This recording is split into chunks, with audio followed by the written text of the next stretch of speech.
Alright, this video we're going to look at modeling trig functions. This is example 6. I've got 8 examples. Each problem has its own video. I'm trying to hit everything that you'll cover.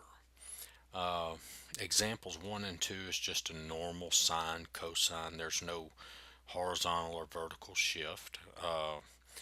Examples 3 and 4, they're normal sine, cosine, but they're reflected about the x-axis. Examples 5 and 6, this example, they have a horizontal shift, and examples 7 and 8 have a horizontal and a vertical shift. Alright, so let's get started with this one. You can see here by just looking at the graph that we have a sine function here.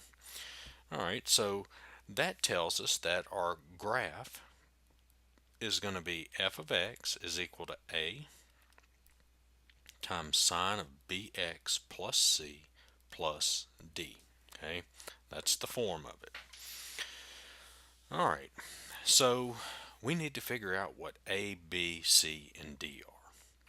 Well, right off we know that d is equal to 0 because there's no vertical shift. It's not shifted up or down. Okay. A, well, we can see that the A is the amplitude.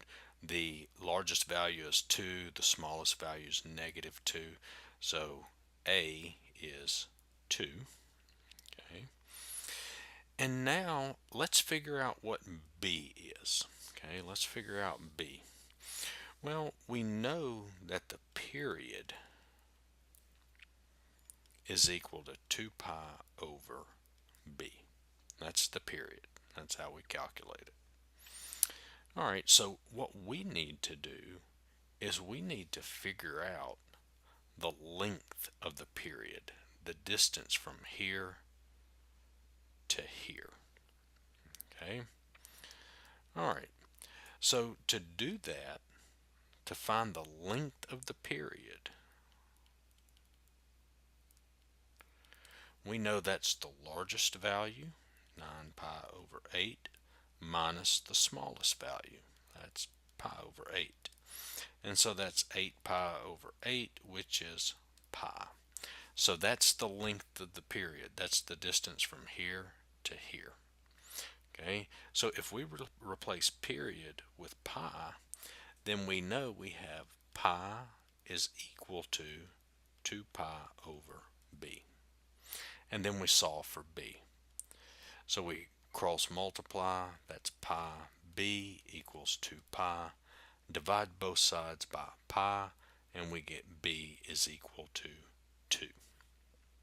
Okay, so b's taken care of. The only thing we have left to find is c. That's the phase shift.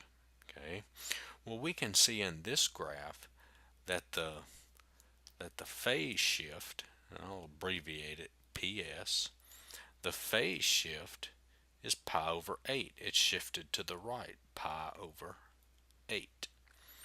Well, we know the formula for the phase shift is equal to -c over b. Okay, so if we know the phase shift is pi over 8, then that tells us pi over 8 is equal to -c over b. Well, what did we calculate for b? Well, we got b is 2.